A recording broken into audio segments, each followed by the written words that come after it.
പ്രാർത്ഥനയെന്ന് പഠിച്ചു കഴിഞ്ഞാൽ എങ്ങനെ പ്രാർത്ഥിക്കണം, എന്ത് പ്രാർത്ഥിക്കണം, എന്തിന് പ്രാർത്ഥിക്കണം, എവിടെ പ്രാർത്ഥിക്കണം, എങ്ങനെ പ്രാർത്ഥിക്കണം, ഇങ്ങനെ 5 കാര്യങ്ങളാണ് ഈശോ ആദ്യം പഠിപ്പിച്ചത്.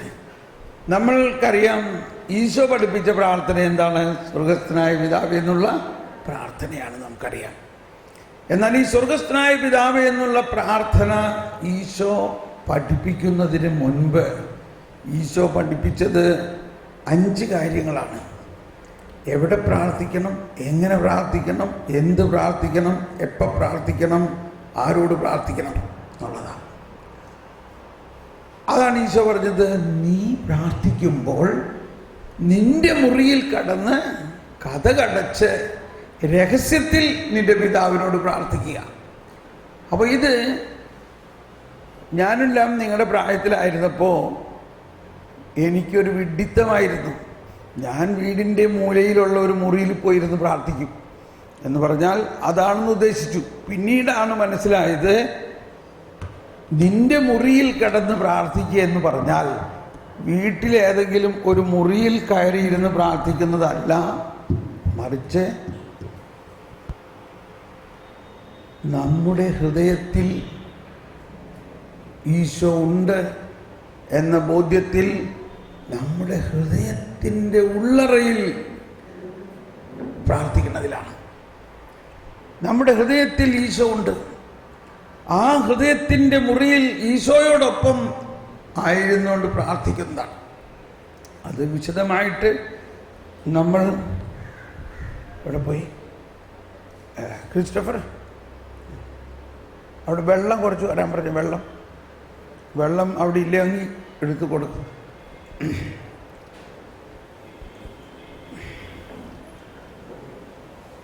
അതിനുശേഷമാണ് ഈശോ സ്വർഗസ്ഥനായ പിതാവേ എന്നുള്ള പ്രാർത്ഥന തന്നെ പഠിപ്പിക്കുന്നത്.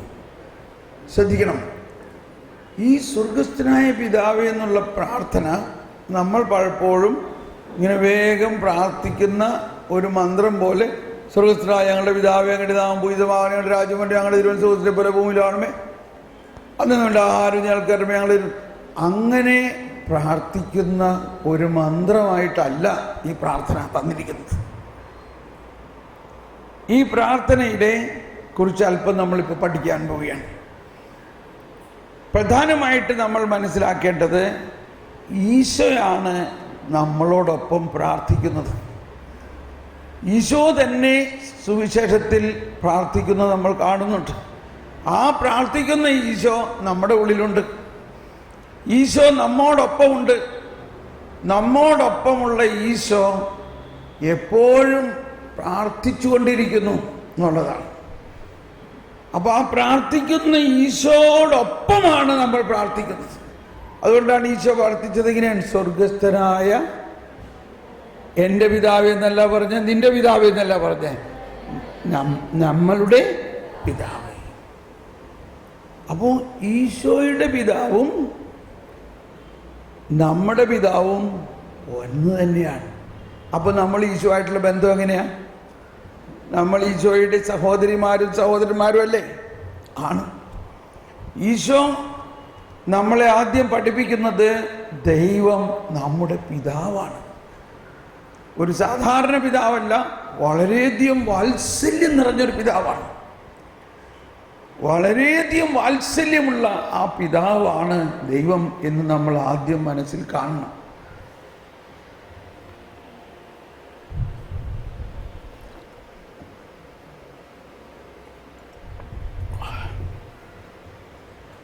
അങ്ങനെ വാത്സല്യം നിറഞ്ഞ പിതാവ്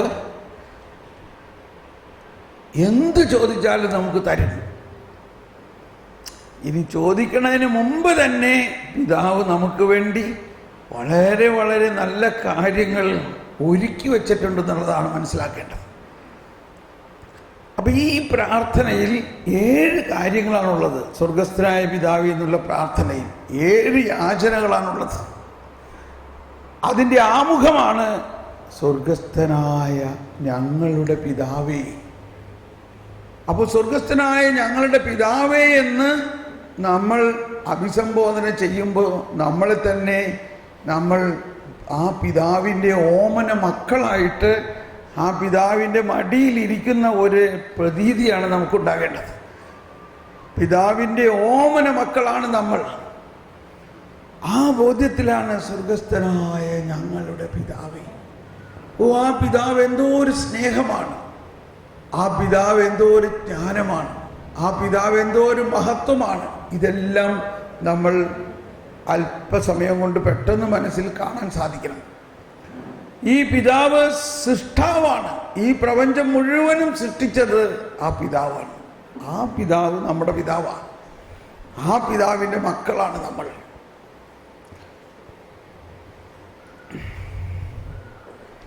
അപ്പോൾ നമ്മുടെ പിതാവിന് അത്രയും വലിയ വിശുദ്ധിയും ശക്തിയും ഉണ്ട്.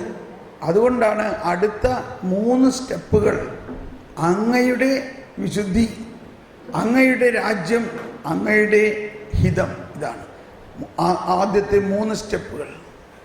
4ാമത്തെ സ്റ്റെപ്പ്, അന്നന്ന് വേണ്ട ആഹാരം ഇന്ന് ഞങ്ങൾക്ക് തരണേ.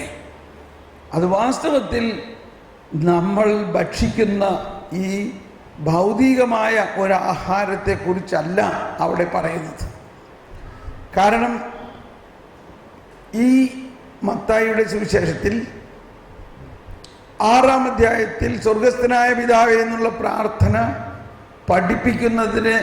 പഠിപ്പിച്ചതിന് ശേഷം പിന്നീട് ഈശോ പറയുന്നുണ്ട്, നിങ്ങൾ എന്ത് ഭക്ഷിക്കുമെന്നോ എന്ത് ധരിക്കുമെന്നതിനെ ഓർത്ത് വിഷമിക്കണ്ട.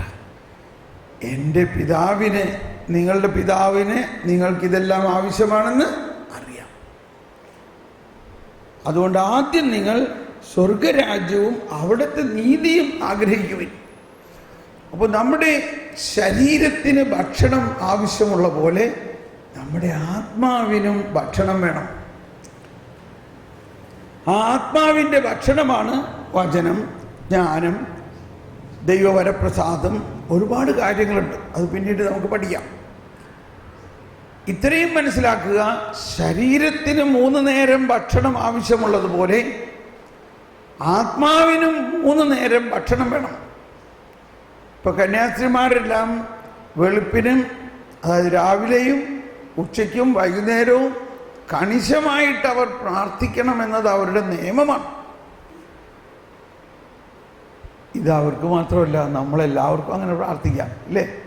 രാവിലെയും ഉച്ചയ്ക്കും വൈകുന്നേരവും നമ്മൾ ഭക്ഷണം സാധാരണ പ്രാതൽ കഴിക്കുന്നു, ഉച്ചഭക്ഷണം കഴിക്കുന്നു, അത്താഴം കഴിക്കുന്നു എന്ന പോലെ സാധാരണഗതിയിൽ പള്ളിയിൽ മണിയടിക്കും. കണ്ടോ, 6 മണിക്ക് കർത്താവിൻ്റെ ആലാക, 12 മണിക്ക് കർത്താവിൻ്റെ മാലാഖ, വൈകുന്നേരം 6 മണിക്ക് കർത്താവിൻ്റെ മാലാഖ. ഈ 3 മണിയടികൾ നമ്മുടെ ആത്മാവിൻ്റെ ഭക്ഷണത്തിൻ്റെ സമയമാണത്.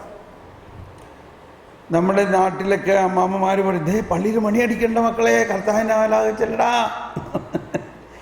എന്ന് പറഞ്ഞാൽ പ്രാർത്ഥിക്കടാ, പള്ളിയിൽ മണിയടിക്കട്ടോ പ്രാർത്ഥിക്കാൻ എന്ന് പറഞ്ഞാൽ അത് നമുക്കൊരു റിമൈൻഡറാണ്, നമ്മളുടെ ചിന്ത ദൈവത്തിലേക്ക് വിളിക്കുകയാണ്. അപ്പോൾ നമ്മുടെ ജീവിതത്തിൽ ഈശോ തന്നെ ഒരു മോഡലാണ്. ഈശോ തന്നെ ഒരു മോഡൽ എന്ന് പറഞ്ഞാൽ എന്താ മലയാളം?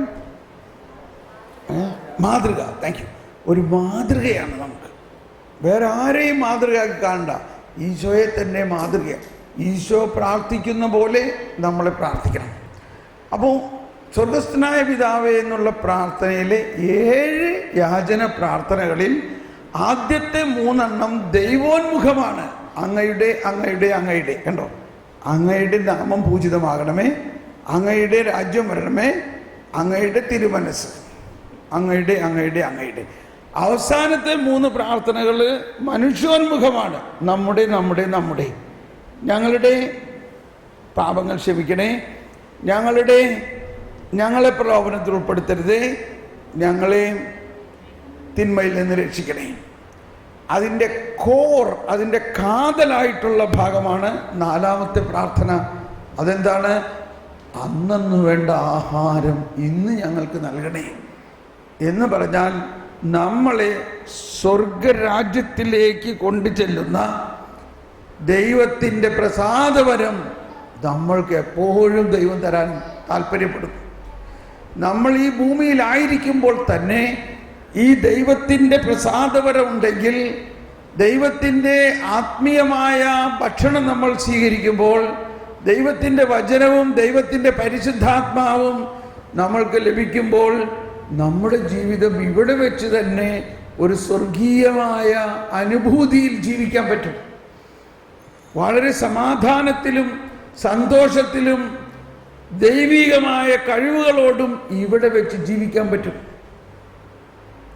ദൈവത്തോട് സംസാരിച്ചുകൊണ്ടും ദൈവികമായ കാര്യങ്ങൾ ചിന്തിച്ചുകൊണ്ടും ഇവിടെ ജീവിക്കാൻ പറ്റും നമുക്ക്. അതാണ് ഈ പ്രാർത്ഥനയുടെ പ്രധാന കാര്യം. അപ്പോൾ നമ്മൾ ഈ പ്രാർത്ഥന എപ്പോഴും പ്രാർത്ഥിക്കുമ്പോൾ പടക്കം പൊട്ടമായി ഇങ്ങനെ വേഗം പ്രാർത്ഥിച്ചാൽ അതിന് വലിയ ഗുണമൊന്നുമില്ല. പല വിശുദ്ധരും പറയുന്നത് അവർ 1 മണിക്കൂറെല്ലാം എടുത്തിട്ടാണ് ഒരു സ്വർഗസ്ഥനായ പിതാവ് പ്രാർത്ഥിച്ചിരുന്നത്. അമ്മ ത്രേസ്യയുടെ എല്ലാം ആത്മകഥയിൽ പറയുന്നുണ്ട്, 1 മണിക്കൂർ എടുത്ത് ഒരു സ്വർഗസ്ഥനായ പിതാവിൻ്റെ പ്രാർത്ഥന ചൊല്ലിയിരുന്നു എന്ന് പറഞ്ഞാൽ എങ്ങനെയാ? സ്വർഗസ്ഥനായ ഞങ്ങളുടെ പിതാവേ എന്ന് പ്രാർത്ഥിച്ചിട്ട് അവിടെ നിർത്തും. എന്നിട്ട് ആ സ്വർഗസ്ഥനായ പിതാവിനെ കുറിച്ച് ധ്യാനിക്കുന്നു. ആ പിതാവിൻ്റെ സ്നേഹം, ആ പിതാവിൻ്റെ അനന്തത, ഇതൊക്കെ ചിന്തിക്കുന്നു. അങ്ങനെ ഓരോ സ്റ്റെപ്പും എടുത്ത് പ്രാർത്ഥിക്കണം. അപ്പോൾ നമ്മൾ ഇനി വീട്ടിൽ കുടുംബ പ്രാർത്ഥനയിൽ, അതുപോലെ കൊന്ത പ്രാർത്ഥിക്കുമ്പോഴും കുർബാനയിൽ സ്വർഗസ്ഥനായ പിതാവ് ചെല്ലുമ്പോഴുമെല്ലാം അതിൻ്റെ അർത്ഥം മനസ്സിലാക്കിയിട്ട് കുറച്ച് സാവധാനം പ്രാർത്ഥിക്കണം. നമുക്കൊന്ന് പ്രാർത്ഥിക്കാം. ഒന്ന് പ്രാർത്ഥിക്കാമോ? 1 മണിക്കൂറൊന്നും എടുക്കില്ല. സാവധാനം, ഓടിച്ചു പോകാതെ എല്ലാവരും ഒരു കരം ഹൃദയത്തിൽ ചേർത്ത് വെച്ച് ഈ പിതാവ് നമ്മുടെ കൂടെ ഉണ്ട് എന്നുള്ള ബോധ്യത്തിൽ നമുക്കിങ്ങനെ പ്രാർത്ഥിക്കാം. സ്വർഗസ്ഥനായ ഞങ്ങളുടെ പിതാവേ. ഇനി ആ പിതാവ് സർവാധിപനാണെന്നും സൃഷ്ടാവാണെന്നും നമ്മളെ സൃഷ്ടിച്ചവനാണെന്നും നമ്മൾ ആ പിതാവിൻ്റെ ഓമന മക്കളാണെന്നും ബോധ്യമാകുക. ഈ പിതാവ് തന്നെ നമ്മുടെ കർത്താവായ യേശുക്രിസ്തുവിൻ്റെ പിതാവാണ്. യേശുവിൻ്റെ പിതാവും എൻ്റെ പിതാവും ഒരാൾ തന്നെയാണ്. എന്തോ ഒരു ഭാഗ്യമാണ്. പരിശുദ്ധ അമ്മയുടെ പിതാവും സകല പുണ്യാളന്മാരുടെയും പിതാവും ഈ പിതാവ് തന്നെയാണ്. അങ്ങനെയുള്ള പിതാവേ, അങ്ങയുടെ നാമം പരിശുദ്ധമാണ്. അങ്ങ് പരിശുദ്ധൻ, പരിശുദ്ധൻ, പരിശുദ്ധൻ. ആ പരിശുദ്ധനായ അങ്ങയുടെ മക്കളാണ് ഞങ്ങൾ എന്ന നിലയിൽ ആ പരിശുദ്ധി മുഴുവനും ഞങ്ങളുടെ അവകാശമാണ്.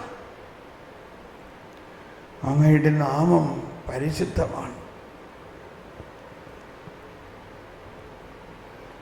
അങ്ങയുടെ രാജ്യം വരണമേ. അങ്ങ് അയച്ച യേശുക്രിസ്തുവാണ് അങ്ങയുടെ രാജ്യം സംസ്ഥാപിതമാക്കുന്നത്. ആ യേശുവിൽ ഞാൻ വിശ്വസിക്കുന്നു. ആ യേശുവിലുള്ള വിശ്വാസമാണ് ദൈവരാജ്യത്തിൻ്റെ പ്രധാന ഘടകം. ഞാൻ വിശ്വസിക്കുന്നു. അങ്ങയുടെ രാജ്യം വരണമേ. അങ്ങയുടെ രാജ്യം ഒരു സ്നേഹരാജ്യമാണ്, ഒരു സമാധാനത്തിൻ്റെ രാജ്യമാണ്, ഒരു പരിശുദ്ധാത്മാവ് നിറഞ്ഞ ജീവിതത്തിൻ്റെ രാജ്യമാണ്. അങ്ങയുടെ രാജ്യം വരണമേ. അങ്ങയുടെ ഹിതം സ്വർഗത്തിലെ പോലെ ഭൂമിയിലുമാകണമേ. എൻ്റെ ഹിതമല്ല, അങ്ങയുടെ ഹിതം. എൻ്റെ ഹിതമല്ല, അങ്ങയുടെ ഹിതം.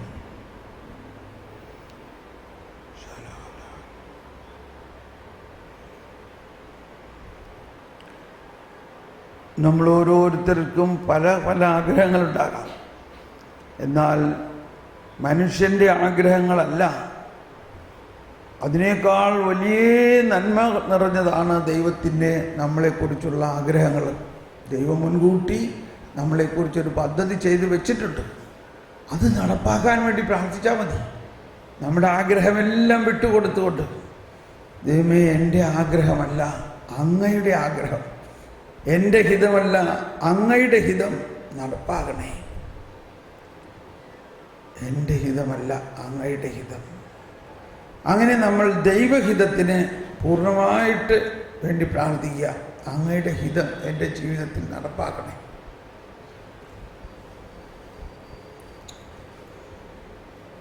ഇനിയാണ് അന്നന്ന് വേണ്ട ആഹാരം തരണമേ. മാത്യൂസിനെ വിളിച്ചേ. മാത്യൂസ്, അന്നന്ന് വേണ്ട ആഹാരം ഇന്ന് ഞങ്ങൾക്ക് നൽകണേ. അന്നന്ന് വേണ്ട ആഹാരം, അന്നന്ന് വേണ്ട ആഹാരം ഇന്ന് ഞങ്ങൾക്ക് നൽകണേ. എന്താണ് അന്നന്ന് വേണ്ട ആഹാരത്തിന് ഒരു ഘടകം? ദൈവവചനമാണ്. മനുഷ്യൻ അപ്പം കൊണ്ട് മാത്രമല്ല, ദൈവത്തിൻ്റെ അധരത്തിൽ നിന്നൊഴുകുന്ന വചനം കൊണ്ടുകൂടിയാണ് ജീവിക്കുന്നത്. അതുപോലെ അന്നന്ന് വേണ്ട ആഹാരത്തിലൊരു ഘടകം ദൈവത്തിൻ്റെ ജ്ഞാനമാണ്. നമ്മൾ ജീവിക്കേണ്ടത് ദൈവിക ജ്ഞാനത്തിലാണ്. അതുപോലെ തന്നെ സ്നേഹമാണ്. ദൈവത്തിൻ്റെ സ്നേഹം നമ്മളിലേക്ക് ഒഴുകണേ.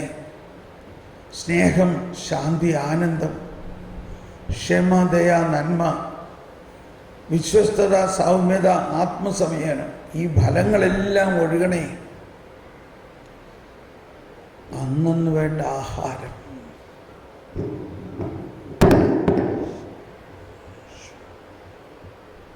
ഓഫ് ചെയ്ത് വെച്ചോ. അന്നന്ന് വേണ്ട ആഹാരം ഇന്ന് ഞങ്ങൾക്ക് നൽകണേ. ഒരു പാട്ട് പാടാൻ റെഡിയായിരിക്കും. ഏതെങ്കിലും സങ്കീർത്തനം പഠിപ്പിച്ചാൽ. അന്നന്ന് വേണ്ട ആഹാരം ഇന്ന് ഞങ്ങൾക്ക് നൽകണേ. അങ്ങനെ നമ്മുടെ ഹൃദയം ദൈവത്തിൻ്റെ സ്നേഹം കൊണ്ടും ജ്ഞാനം കൊണ്ടും നിറയണം. അങ്ങനെ സ്നേഹം കൊണ്ടും ജ്ഞാനം കൊണ്ടും നിറഞ്ഞ് കഴിയുമ്പോൾ എല്ലാവരോടും ക്ഷമിക്കാൻ നമുക്ക് പറ്റും. അതാണ് അടുത്ത സ്റ്റെപ്പ്. പിതാവേ, ഞങ്ങൾ ക്ഷമിക്കുന്നത് പോലെ ഞങ്ങളോടും ക്ഷമിക്കണേ. അപ്പോൾ നമുക്ക് ക്ഷമിക്കാം. നമ്മുടെ മാതാപിതാക്കളോട്, സഹോദരങ്ങളോട്, ടീച്ചേഴ്സിനോട്, നമുക്കെതിരെ നമുക്ക് ആരോടെല്ലാം മനപ്രയാസം തോന്നുന്നുണ്ടോ അവരോടെല്ലാം നമുക്ക് ക്ഷമിക്കാം. അങ്ങ് ക്ഷമിക്കാം. ഈശോയുടെ നാമത്തിൽ ഞാൻ അവരോട് ക്ഷമിക്കുന്നു. അവരെ ഞാൻ സ്നേഹിക്കുന്നു. അങ്ങനെ ക്ഷമിക്കുമ്പോഴാണ് ദൈവത്തിൻ്റെ ക്ഷമ നമുക്ക് ലഭിക്കുന്നത്. നമുക്ക് ക്ഷമിക്കാം. ഓ ഈശോയെ, അങ്ങയുടെ നാമത്തിൽ എല്ലാവരോടും ഞാൻ ക്ഷമിക്കുന്നു. അപ്പച്ചനോട്, അമ്മച്ചിയോട്, സഹോദരങ്ങളോട്, സുഹൃത്തുക്കളോട്, ടീച്ചേഴ്സിനോട്, എല്ലാവരോടും ഞാൻ ക്ഷമിക്കുന്നു.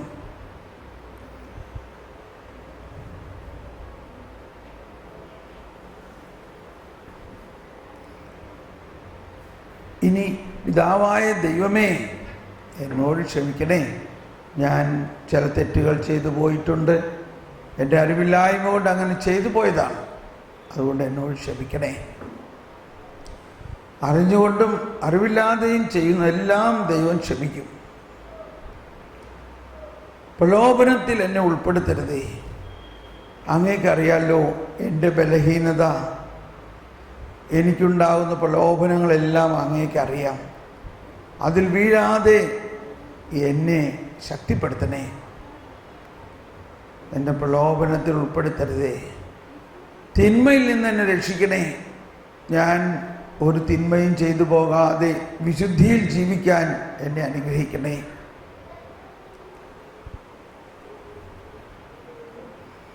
എന്തുകൊണ്ടെന്നാൽ രാജ്യവും ശക്തിയും മഹത്വവും എന്നേക്കും അങ്ങയുടേതാണ്. Praise the Lord. കണ്ടോ, ഇങ്ങനെയാണ് സ്വർഗ്ഗസ്ഥനായ പിതാവ് പ്രാർത്ഥിക്കുന്നത്. കുറച്ച് പേരിന്ന് ഉറങ്ങായിരുന്നു, എനിക്ക് മനസ്സിലായി. സാരമില്ല, എന്ത് ചെയ്യാം. ഒന്ന് എഴുന്നേറ്റ് നിന്നാലോ? ഈ ഉച്ചയ്ക്ക് ഇതേപോലെ കടന് ഒന്ന് എല്ലാവരും എഴുന്നേറ്റ് നിന്നുകൊണ്ടൊന്ന് ഉച്ചത്തിലൊന്ന് സ്വർഗ്ഗസ്ഥനായ പിതാവ് ഒന്ന് പ്രാർത്ഥിച്ചേ. ഇല്ല, എനിക്കത് തോന്നണില്ലേ? ഒന്ന് എണീറ്റേ എല്ലാവരും. അമ്മച്ചിമാരെ എണീക്കൂ, അപ്പച്ചന്മാരെ എണീക്കൂ. എണീറ്റിട്ട് ഉച്ചത്തിലൊന്ന് പ്രാർത്ഥിച്ചേ. ഇനി സ്വർഗ്ഗസ്ഥനായ ഞങ്ങളുടെ പിതാവേ, പൂജിതമാണ്. സാവധാനം. അങ്ങയുടെ രാജ്യം വരണമേ. അങ്ങയുടെ തിരുമനസ് സ്വർഗത്തിലെ പോലെ. അന്നന്ന് വേണ്ട ആഹാരം ഞങ്ങളോട് തെറ്റ് ചെയ്യുന്നവരോട് ഞങ്ങൾ ക്ഷമിക്കുന്നത് പോലെ ഞങ്ങളുടെ തെറ്റുകളും ഞങ്ങളോട് ക്ഷമിക്കണമേ. ഞങ്ങളെ പ്രലോഭനത്തിൽ ഉൾപ്പെടുത്തരുതേ. തിന്മയിൽ നിന്നും ഞങ്ങളെ രക്ഷിക്കണേ. എന്തുകൊണ്ടെന്നാൽ രാജ്യവും ശക്തിയും പ്രൈസ് ദി ലോർഡ്. ഞാനെല്ലാം ഈ സ്വർഗസ്ഥനായ പിതാവിൻ്റെ പ്രാർത്ഥന പഠിച്ചു കഴിഞ്ഞതോടെ അതിങ്ങനെ സാവധാനം ചെല്ലാൻ പഠിച്ചു കഴിഞ്ഞപ്പോഴാണ് എനിക്ക് വലിയ ദൈവാനുഭവം ഉണ്ടാകാൻ തുടങ്ങിയത്. അതുകൊണ്ട് ഇന്നു മുതൽ നിങ്ങൾ അത് ശ്രദ്ധിക്കുമ്പോൾ നിങ്ങളിൽ വലിയ അനുഗ്രഹം ഉണ്ടാകും. Praise the Lord. ഈ ക്ലാസ് കേട്ടിട്ട് എന്ത് തോന്നണു? ഇത്തിരി കഠിനമാണെന്ന് തോന്നുന്നുണ്ടോ? നിങ്ങൾക്ക് മനസ്സിലാവുന്നില്ലേ ഇതൊക്കെ? മനസ്സിലാവുന്നില്ലേ? ഓക്കെ, എന്നാൽ ഒരു പാട്ട് പാടിയാലോ? പാട്ടാണ് നല്ലത് ക്ലാസ്സിനേക്കാളും അല്ലേ? ഈ ചേട്ടനും ചേച്ചിയും നല്ല പാട്ടുകാരാണ്. ഈ ചേട്ടനല്ല, ഈ അങ്കിളിന് 5 മക്കളാണ്. 5 മക്കൾ, മനസ്സിലായി? അപ്പോൾ നിങ്ങളെപ്പോലെയുള്ള 5 മക്കളുടെ അപ്പനാണ്. അതുകൊണ്ട് പുള്ളിയുടെ വീട്ടിൽ തന്നെ നല്ല പാട്ടുകാരൊരു ഗ്രൂപ്പുണ്ട്. എല്ലാ മക്കളും ഇതുപോലെ സങ്കീർത്തനം പാടും എന്നുള്ളതാണ്. Praise the Lord. ആ ചേച്ചിക്ക് ഒരു മകനുള്ളൂ. അവൻ ഈ 5 പേരെക്കാളും ഒന്നും, മനസ്സിലായോ? ഇനി നമ്മളവിടെ അവിടെ ഇരുന്ന് മധ്യസ്ഥ പ്രാർത്ഥന നടത്തിക്കൊണ്ടിരിക്കുന്ന ഒരു ചേട്ടനുണ്ട്, കൊല്ലത്തുനിന്ന് വന്നതാണ്. അദ്ദേഹത്തിന് 6 മക്കളാണുള്ളത്. 6 മക്കളും ഭാര്യയെയും അവിടെ വീട്ടിൽ വിട്ടിട്ടാണ് പുള്ളി നമുക്ക് വേണ്ടി പ്രാർത്ഥിക്കാൻ വന്നേക്കണത്. മനസ്സിലാവണ്ടോ? എനിക്ക് 2 മക്കളും 2 കുഞ്ഞുമക്കളുമാണുള്ളത്. 2 അല്ല 3 കുഞ്ഞുമക്കൾ. അങ്ങനെ ഞാനൊരു ഉപ്പാപ്പനാണ്. ഇവിടെ പാട്ട് പാടിയിരുന്ന മറ്റേ അങ്കിൾക്ക് 2 മക്കളും 3 കുഞ്ഞുമക്കളും. അങ്ങനെ നമ്മളെല്ലാം കുടുംബസ്ഥരായിട്ടുള്ള ആളുകളാണ്. അങ്ങനെ കുടുംബസ്ഥരായിട്ടുള്ള ആളുകളെ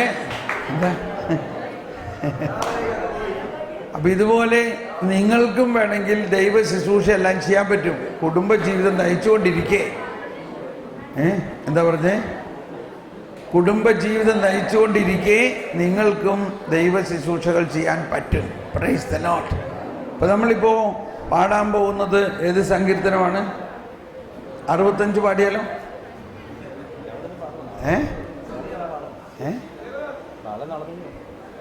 ഓക്കെ, എന്നാൽ 34 തന്നെ പാടാം. നമ്മൾ പഠിച്ച 34-ാമത്തെ സങ്കീർത്തനം പാടാം. 34-ാമത്തെ സങ്കീർത്തനം നമ്മൾ കുറച്ച് പഠിച്ചതല്ലേ? ആ സങ്കീർത്തനം വീണ്ടും നമുക്ക് പാടാം. ഓക്കെ.